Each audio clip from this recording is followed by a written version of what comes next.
श्री गोविंद गुरु राजकीय महाविद्यालय बांसवाड़ा के यूट्यूब चैनल में आप सभी साथियों और विद्यार्थियों का एक बार फिर से स्वागत है।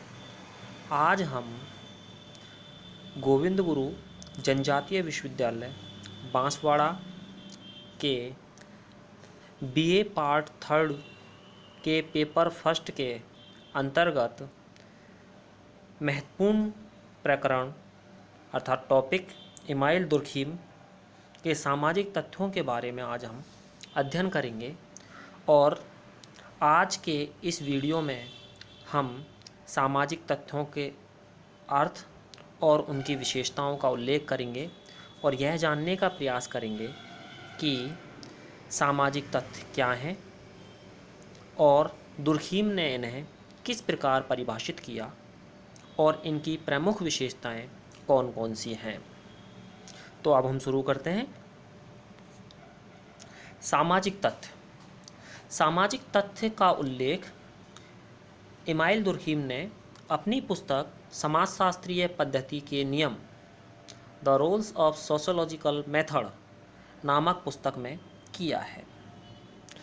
समाजशास्त्रीय पद्धति के नियम इमाइल दुर्खिम की एक महत्वपूर्ण पुस्तक है जो इन्होंने सन 1895 में प्रकाशित करवाई।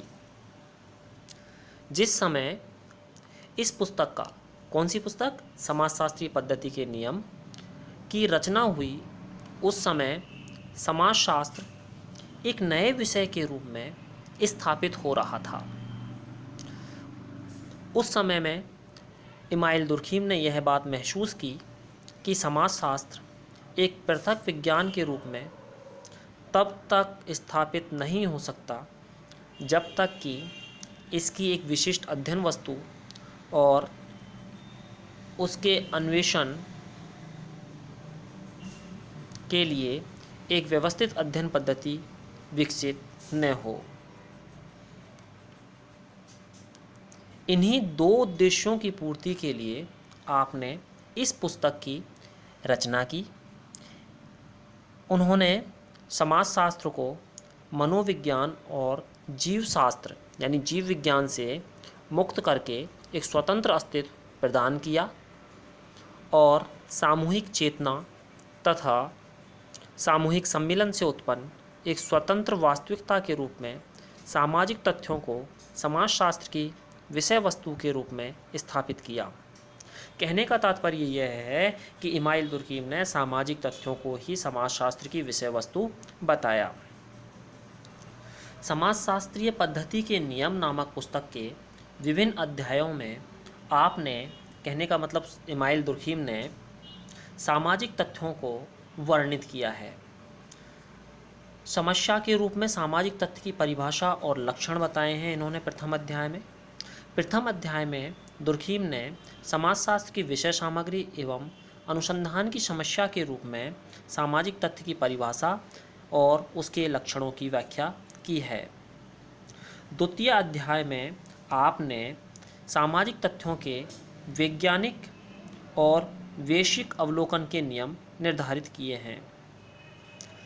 तीसरे अध्याय में दुर्खिम ने सामाजिक तथ्यों के प्रकारों का उल्लेख किया है, जिसके अंतर्गत उन्होंने मुख्य रूप से सामान्य और वाद्यकीय नामक दो प्रकार के तथ्यों का उल्लेख किया। चतुर्थ अध्याय में इमाइल दुर्खिम ने सामाजिक तथ्यों के वर्गीकरण के नियमों की व्याख्या की है। अध्याय 5 में इन्होंने सामाजिक तथ्यों की विस्तृत व्याख्या करते हुए अध्याय 6 में सामान्यीकरण की प्रणालियों को बताया है। अंत में एक अध्याय और दिया इन्होंने, जिसमें इन्होंने अपने इस संपूर्ण विवेचन को संक्षिप्त रूप से निष्कर्षित किया है, यानी निष्कर्ष के रूप में संपूर्ण सामाजिक तथ्यों को बताया है। तो कहने का मतलब अब तक हमने यह समझा कि सामाजिक तथ्यों का जो उल्लेख है, सामाजिक तथ्य का जो परिभाषा है, सामाजिक तथ्यों के बारे में जो जानकारियां हैं, वो इमाइल दुर्खिम ने अपनी पुस्तक समाजशास्त्रीय पद्धति के नियम में स्थापित की या बताई। अब हम देखें सामाजिक तथ्यों की परिभाषा या उनके अर्थों को। तो इमाइल दुर्खीम ने समाजशास्त्र के अंतर्गत सामाजिक तथ्यों को उनकी विषय वस्तु के रूप में बताया है। यानी कि समाजशास्त्र की जो विषय वस्तु इमाइल दुर्खीम ने बताई वो सामाजिक तथ्यों को बताया। उन्होंने बताया कि ये सामूहिक चेतना से संबंधित होते हैं, यानी इनका संबंध सामूहिक चेतना से होता है, व्यक्तिगत चेतना से नहीं। यानी कि व्यक्तिगत चेतना से ये परे होते हैं। आपने सामाजिक तथ्यों को कार्य करने, सोचने और अनुभव करने के तरीकों के रूप में बताया और यह कहा कि ये स्थायी या अस्थायी हो सकते हैं। दुर्खीम ने समाजशास्त्र की विषय वस्तु के रूप में सामाजिक तथ्यों की विवेचना की है। सामाजिक तथ्य वे हैं जो सामूहिक चेतना से संबंधित हों और व्यक्तिगत चेतना से स्वतंत्र हों। सामाजिक तथ्यों के दबाव में ही व्यक्ति और समूह व्यवहार करते हैं। दुर्खीम ने बताया कि सामाजिक तथ्यों के दबाव में आकर ही व्यक्ति और समूह व्यवहार करते हैं, अर्थात इनमें दबाव डालने की विशेष क्षमता पाई जाती है। सामाजिक तथ्यों को परिभाषित करते हुए एक जगह दुर्खीम लिखते हैं कि सामाजिक तथ्य व्यवहार का वह पक्ष है जिसका निरीक्षण वैश्विक रूप से संभव है और जो एक विशेष ढंग से व्यवहार करने को बाध्य करता है। इस प्रकार दुर्खीम ने मुख्य रूप से सामाजिक तथ्यों की जो परिभाषाएं दी हैं वो इस प्रकार हैं। दुर्खीम के अनुसार सामाजिक तथ्य कार्य करने, सोचने और अनुभव करने के वे तरीके हैं जिनमें व्यक्तिगत चेतना से बाहर भी अपना अस्तित्व बनाए रखने की उल्लेखनीय विशेषता होती है। अपनी पुस्तक समाजशास्त्रीय पद्धति के नियम के प्रथम अध्याय की अंतिम पंक्तियों में आपने सामाजिक तथ्यों को विस्तृत रूप से समझाते हुए लिखा कि सामाजिक तथ्य क्रिया करने का एक स्थायी और अस्थायी तरीका है जो व्यक्ति पर बाहरी दबाव डालने में समर्थ होता है, किंतु साथ ही साथ जो व्यक्तिगत अभिव्यक्तियों से स्वतंत्र पृथक अस्तित्व रखता है। कहने का मतलब ये है कि आपने ये बताया कि सामाजिक तथ्य व्यक्तिगत चेतना से बाहर होते हैं और ये व्यक्ति पर बाहरी दबाव डालते हैं ताकि व्यक्ति समाज सम्मत व्यवहार कर सके और समाज में एकता और समाज का विकास हो सके।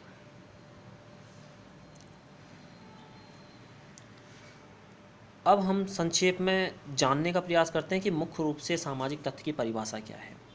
कार्य करने, सोचने और अनुभव करने के वे अस्थायी या स्थायी तरीके, अनुभव करने के वे स्थायी या अस्थायी तरीके जो मनुष्य की क्रियाओं, विचारों और जीवन पद्धतियों को निर्देशित करते हैं, सामाजिक तथ्य कहलाते हैं। तो सामाजिक तथ्यों के बारे में हमने जो अब तक पढ़ा उसके अंतर्गत मुख्य रूप से हमारे सामने जो बात आती है वो ये आती है कि सामाजिक तथ्य व्यक्ति के व्यवहार करने के, कार्य करने के स्थायी व अस्थायी तरीके हैं जो व्यक्ति पर दबाव डालते हैं, जिनके अनुसार व्यक्ति कार्य करता है। और व्यक्ति अगर ऐसा कार्य नहीं करता है, सामाजिक तथ्यों के अनुसार कार्य, समाज के अनुसार कार्य नहीं करता है, तो उसे दंड भी दिया जा सकता है। तो अब आगे हमारा जो दूसरा टॉपिक है वो है सामाजिक तथ्यों की विशेषता। तो हम पढ़ते हैं सामाजिक तथ्यों की विशेषताएं। दुर्खीम ने सामाजिक तथ्यों की जो मुख्य विशेषताएं बताई हैं वो इस प्रकार हैं। बाह्यता यानी बाहरीपन, बाहरीपन यानी बाहर, व्यक्ति से बाहर, व्यक्तिगत चेतना से बाहर। बाध्यता यानी व्यक्ति ऐसा उनके अनुसार व्यवहार करने के लिए बाध्य होता है। काम करने, सोचने और अनुभव करने के तरीके। सामाजिक तथ्य सीखे जाते हैं, ये अधिव्यक्तिक होते हैं, इनमें सार्वभौमिकता पाई जाती है। इनकी जो उत्पत्ति है वो सामाजिक है, यानी समाज में ही उनकी उत्पत्ति होती है। इनका जो हस्तांतरण है वो पीढ़ी दर पीढ़ी होता है। तो मुख्य रूप से दुर्खीम ने यही विशेषताएं बताई सामाजिक तथ्य की। बाह्यता, बाध्यता, अनुभव करने, सोचने, काम करने के तरीके, ये सीखे जाते हैं, अधिव्यक्तिक होते हैं, सार्वभौमिकता पाई जाती है, सामाजिक उत्पत्ति होती है इनकी, और ये पीढ़ी दर पीढ़ी हस्तांतरित होते हैं।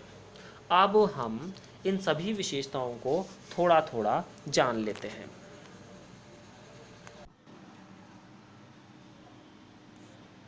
सबसे पहले हम देखते हैं बाह्यता, यानी कि सामाजिक तथ्य व्यक्तिगत विचार और व्यक्तिगत चेतना से बाहर होते हैं, ये सामूहिकता लिए हुए होते हैं। ये समाज वैज्ञानिक के व्यक्तिगत विचार, व्यक्तिगत चेतना और अधिकार क्षेत्र से बाहर होते हैं।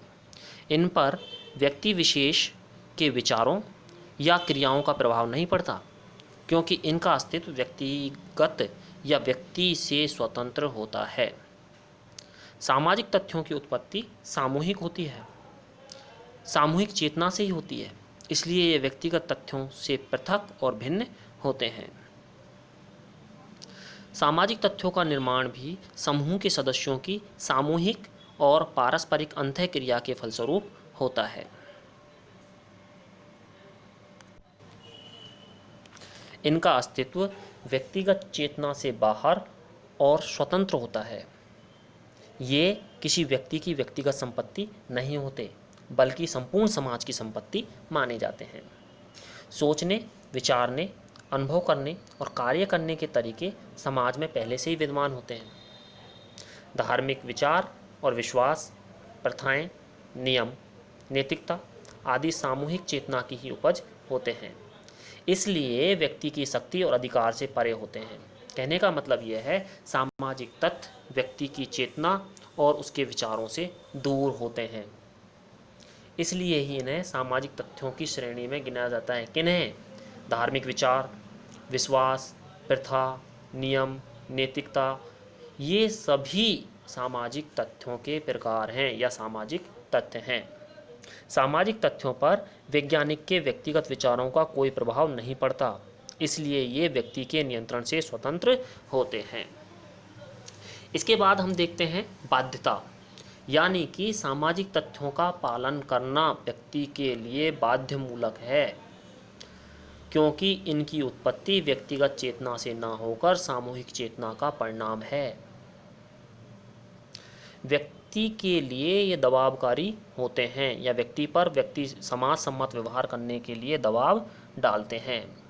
सामाजिक तथ्यों के पीछे समाज और समूह की शक्ति होती है, इसलिए इस शक्ति के प्रभाव और दबाव के कारण ही व्यक्ति उसी प्रकार का आचरण करता है जैसा समाज चाहता है, यानी कि समाज द्वारा चाहा गया व्यवहार ही व्यक्ति करता है। अगर उससे विपरीत व्यवहार व्यक्ति करता है तो उसे समाज द्वारा दंड की व्यवस्था की जाती है। इसके बाद हम देखते हैं अगला, काम करने, सोचने और अनुभव करने के तरीके, यानी कि सामाजिक तथ्य कार्य करने, सोचने और अनुभव करने के तरीके हैं। उदाहरण के लिए, एक व्यक्ति अपने विवाह के बारे में सोचता है तब वह यह भी सोचता है कि विवाह साथी का चुनाव उसके परिवार, वर्ग, जाति, शिक्षा, व्यवसाय, उसकी आर्थिक स्थिति के अनुरूप हो। उसके इस सोच पर भी सामाजिक दबाव है, अतः यह सोच सामाजिक तथ्य है, यानी कि व्यक्ति ने जो सोच लिया वो सामाजिक तथ्य है। जैसा कि हमने अभी देखा कि व्यक्ति का, अगर कोई व्यक्ति विवाह करना चाहता है, विवाह की सोचता है, तो वो यह सोचता है कि वो किस प्रकार के परिवार में विवाह करेगा, किस वर्ग में करेगा। वह अपने समाज के बाहर विवाह करने से कतराता है, क्योंकि समाज उस पर यह दबाव डालता है। इसलिए व्यक्ति ने जो सोचा वो एक प्रकार का सामाजिक तथ्य ही हुआ। सामाजिक तथ्य, अगला, सामाजिक तथ्य सीखे जाते हैं। कोई भी व्यक्ति माँ के पेट से सामाजिक तथ्य सीखकर नहीं आता, क्योंकि ये समाज की उपज होते हैं और समाजीकरण की प्रक्रिया के माध्यम से सीखे जाते हैं। औपचारिक और अनौपचारिक शिक्षा के माध्यम से व्यक्ति सामाजिक तथ्यों को सीखता है। औपचारिक शिक्षा के माध्यम से सामाजिक तथ्यों को सीखने के लिए हम मुख्य रूप से धार्मिक संस्थाएं और शिक्षण संस्थाओं को ले सकते हैं, लेकिन अनौपचारिक जो शिक्षा है जिसके माध्यम से हम सामाजिक तथ्यों को सीखते हैं, वो हम अपने परिवार में, अपने समाज में ही सीखते हैं। अगला, अधिव्यक्तिक, यानी कि ये किसी एक व्यक्ति की संपत्ति नहीं होते, किसी व्यक्ति विशेष के ना होकर के ये संपूर्ण समाज के होते हैं। कहने का तात्पर्य यह है कि सामाजिक तथ्य जो हैं उनकी उत्पत्ति किसी व्यक्ति द्वारा ना होकर के संपूर्ण समाज द्वारा होती है, या समाज उनकी उत्पत्ति करता है, समाज उनकी रचना करता है। इसलिए इनकी उत्पत्ति सामूहिक चेतना के माध्यम से होती है। अतः ये किसी एक व्यक्ति के ना होकर संपूर्ण समाज के होते हैं। दुर्खीम इन्हें सामाजिक धाराएं कहते हैं, यानी कि सामाजिक तथ्यों को सामाजिक धाराएं एमाइल दुर्खीम ने कहा है। सामाजिक तथ्य एक स्वतंत्र शक्ति है जो व्यक्ति के व्यवहारों में प्रकट होती है, और यह शक्ति समूह की देन है, यानी समाज की देन है, लोगों के समूह की देन है। प्रथाएं, परंपरा, रूढ़ी आदि जो कि एक सामाजिक तथ्य है, किसी व्यक्ति विशेष की देन ना होकर संपूर्ण समाज की ही देन है। इनका निर्माण किनका? प्रथा, परंपरा, रूढ़ी, विकास, यानी कि इनका निर्माण किन किन का? प्रथाओं का, परंपराओं का और रूढ़ियों का। इनका निर्माण, विकास, इनका संशोधन, परिवर्तन कोई एक व्यक्ति विशेष नहीं करता, बल्कि संपूर्ण समाज विशेष ही करता है। इस प्रकार सामाजिक तथ्य अधिव्यक्तिक होते हैं, व्यक्ति की क्षमता व शक्ति से परे होते हैं और सामाजिक होते हैं। अगला, सार्वभौमिकता। जैसा कि इससे पता ही चल रहा है, सार्वभौमिकता, सार्व यानी सर्व और भूमि, यानी पूरी पृथ्वी पर, पूरी भूमि पर, पूरे समूहों में, पूरे समाजों में सामाजिक तथ्य पाए जाते हैं। इनका प्रचलन सभी समाजों और समूहों में पाया जाता है। सभी उन्हें एक ही अर्थ में समझते और पालन करते हैं। ऐसा हो सकता है कि किसी समाज विशेष के सामाजिक तथ्य अलग हों, लेकिन उस समाज विशेष में जो सामाजिक तथ्य प्रचलित हैं उन्हीं का उस समाज विशेष के सदस्यों द्वारा पालन किया जाएगा। अगला आता है सामाजिक उत्पत्ति, यानी कि सामाजिक समूहों की जो उत्पत्ति है वो सामाजिक है, यानी समाज द्वारा उनकी उत्पत्ति की गई है। व्यक्तिगत चेतना की उपज ये ना होकर के सामूहिक चेतना की उपज होते हैं। इनकी उत्पत्ति समाज में होती है, समाज से होती है, और इनका विकास समाज से ही जुड़ा होता है। ये सामाजिक तथ्य किसी व्यक्ति विशेष की देन ना होकर संपूर्ण समाज की देन है, इसलिए इनकी उत्पत्ति सामाजिक है। हस्तांतरण, यानी कि सामाजिक तत्वों का हस्तांतरण पीढ़ी दर पीढ़ी होता है। जैसा कि हम पहले पढ़ के आए हैं, पहले हम समझ के आए हैं कि सामाजिक तत्व सीखे जाते हैं, कोई भी व्यक्ति इन्हें सीख करके नहीं आता, और सीखने के पश्चात इनका हस्तांतरण एक पीढ़ी से दूसरी पीढ़ी को होता है। हमने अपने पिताजी से सीखा, पिताजी ने उनके पिताजी से सीखा, यानी कि जो प्रथाएं, परंपराएं, रूढ़ियां जो हैं हमारी, जो चली आ रही हैं, वो हम यहाँ धरती पर, इस पृथ्वी पर, इस संसार में जन्म लेने के बाद ही सीखे हैं।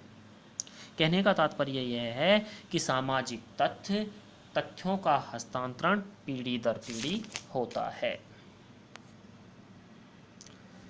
धन्यवाद, शुक्रिया। फिर मिलेंगे अगली क्लास में, और अगली क्लास में हम सामाजिक तथ्यों के बारे में और बातों का अध्ययन करेंगे, जैसे उसके सामाजिक तथ्यों के प्रकार, इसके अवलोकन के नियम, ठीक है। और सामाजिक तथ्य की आलोचना, कोई भी काम व्यक्ति करे उसकी आलोचना ज़रूर होती है, तो इसकी हम समालोचना भी पढ़ेंगे। शुक्रिया, धन्यवाद।